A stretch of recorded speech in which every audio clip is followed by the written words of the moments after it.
semuanya, perkenalkan nama saya Rahayu Ananta, NIM 251261209015.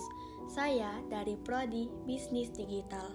Pada video kali ini, saya akan menceritakan bagaimana masa-masa sekolah SMA saya hingga bagaimana saya bisa menjadi salah satu mahasiswa di Universitas Muhammadiyah Muara Bungo.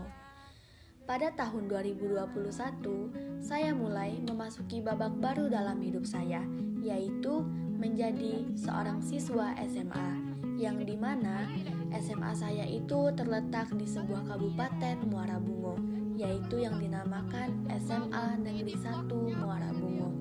Saya ingat bagaimana rasanya pertama kali saya melangkahkan kaki saya di SMA, yaitu antara happy, gugup, sedih, takut menjadi satu. Masa-masa MPLS saya jalani. Pada saat masa MPLS saya bertemu dengan teman-teman baru saya. Dan masa MPLS lah saya banyak berinteraksi dengan teman-teman sebarak atau sekelompok sebelum dipisahkan karena adanya perbedaan kelas dan jurusan yang sudah dipilih oleh setiap siswa. Pada saat itu saya memilih jurusan IPS dan terbentuklah sebuah kelompok yang disatukan dalam satu kelas. Pada saat itu saya berada di kelas 10 IPS 4, yang dimana siswa di dalam kelas tersebut sebanyak 35 siswa. Alasan saya mengambil jurusan IPS pada saat itu yaitu karena saya ingin menjadi seorang polwan, yang dimana menjadi seorang polwan adalah salah satu cita-cita saya sewaktu saya kecil. Seiring berjalannya waktu, saya sadar dengan keterbatasan fisik saya, terutama dalam hal tinggi badan saya. Karena saya paham bahwasannya untuk menjadi seorang polwan, tinggi badan adalah salah satu syarat yang harus dipenuhi. Pada saat itu, tinggi badan saya sekitar 155 cm. Dan minimal tinggi syarat tes polwan itu bagi wanita 163 cm. Awalnya aku sempat tidak percaya diri ingin melanjutkan cita-citaku untuk menjadi seorang polwan karena keterbatasan tinggi badanku. Tapi entah mengapa, sisi lain dalam diriku mengatakan setidaknya saya berusaha. Pada saat itu, usaha yang saya lakukan itu hanya ingin memfokuskan untuk menambah tinggi badan saya, yaitu dengan cara 2 kali dalam seminggu saya selalu berenang bersama teman-teman saya. Tapi semakin lama saya semakin lelah karena mungkin untuk menambah tinggi mencapai 163 cm itu bukanlah hal mudah. Dan akhirnya saya sudah mulai mengikhlaskan cita-cita masa kecil saya. Dan saya yakinkan kepada diri saya bahwa masih banyak jalan lain untuk menuju kesuksesan. Dan pada kelas 11 saya mulai mempunyai tujuan untuk mengambil kuliah dengan jurusan hukum. Apa alasannya? Yaitu karena saya banyak sekali melihat berita-berita di sosial media berkaitan bahwasannya adanya ketidakadilan hukum di Indonesia ini.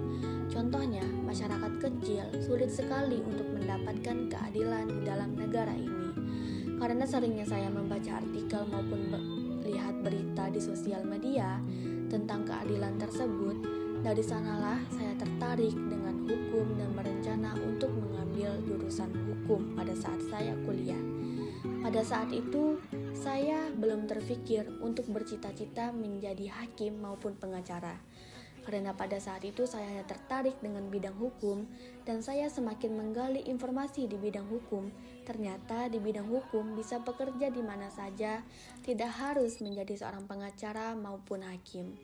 Dan semakin saya mencari informasi, saya semakin tertarik dengan profesi notaris. Dan di kelas 11 juga lah, saya mulai mempunyai tujuan untuk berkuliah mengambil jurusan hukum di PTN impian saya, yaitu PTN Universitas Gadjah Mada. Universitas Gadjah Mada adalah salah satu PTN impian saya sedari dulu, yang dimana PTN ini selalu saya ceritakan kepada orang tua saya. Saya selalu membanggakan PTN ini dan saya selalu berharap saya bisa menginjakkan kaki saya di Universitas Gadjah Mada. Hingga rasanya saya tidak percaya diri untuk memimpikan bahwa saya bisa menginjak di universitas impian saya, karena saya berpikir itu sangat mustahil, karena saya akan bersaing dengan beribu siswa di luar sana yang sangat berprestasi akademik maupun non-akademik, sedangkan saya hanya mengandalkan prestasi melalui peringkat kelas.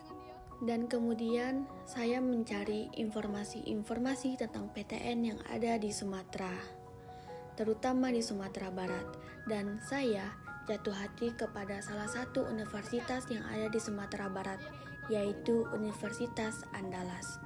Dan saya selalu bercerita kepada teman-teman saya bahwa setidaknya jika saya tidak mendapatkan Universitas Gadjah Mada, saya harus bisa mendapatkan Universitas Andalas. Dan juga di Universitas Andalas, saya ingin mengambil jurusan hukum. Dan pada saat kelas 12, saya disibukkan dengan mendaftarkan diri melalui jalur SNBP untuk mendapatkan PTN impian saya dengan jurusan impian saya. Namun, ketika di hari pengumuman, ternyata hasilnya tidak sesuai yang diharapkan.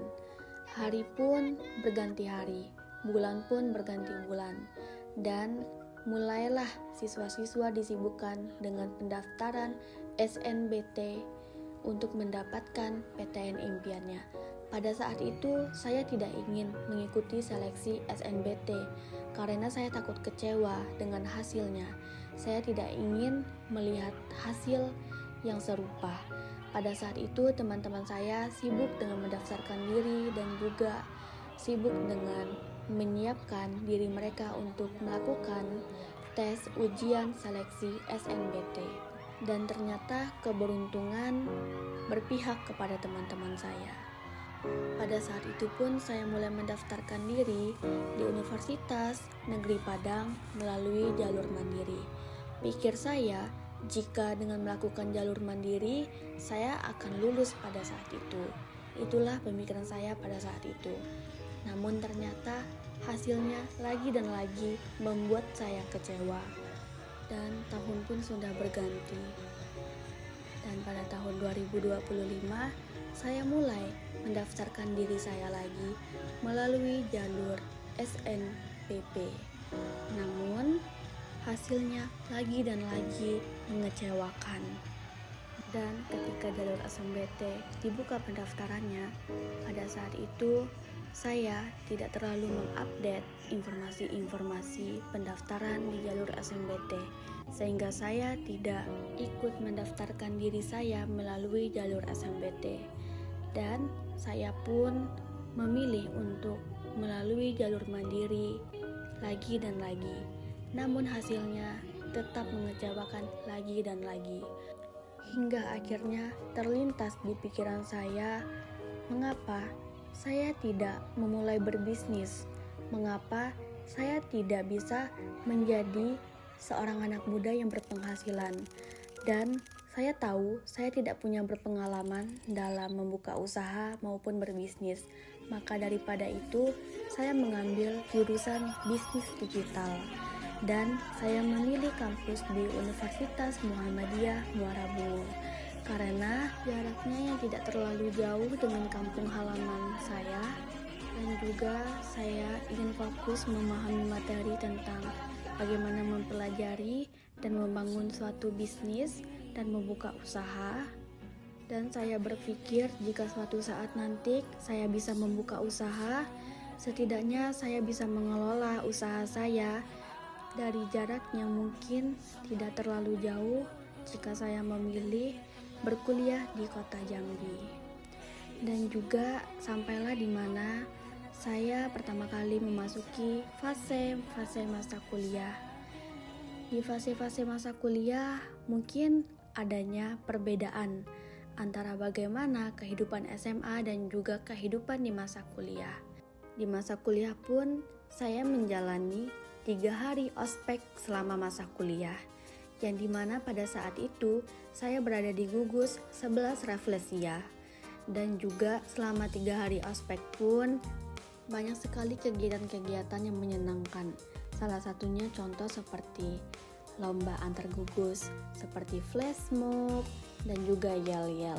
Itu adalah salah satu lomba yang terjadi ketika masa ospek kampus selama 3 hari.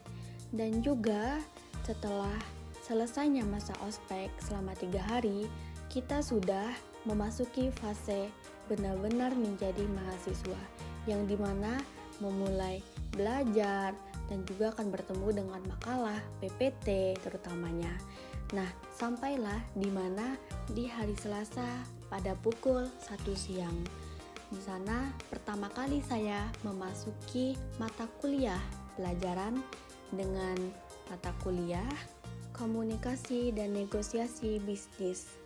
Dengan yang dimana pada saat mata kuliah Bapak Deliardi Nur SE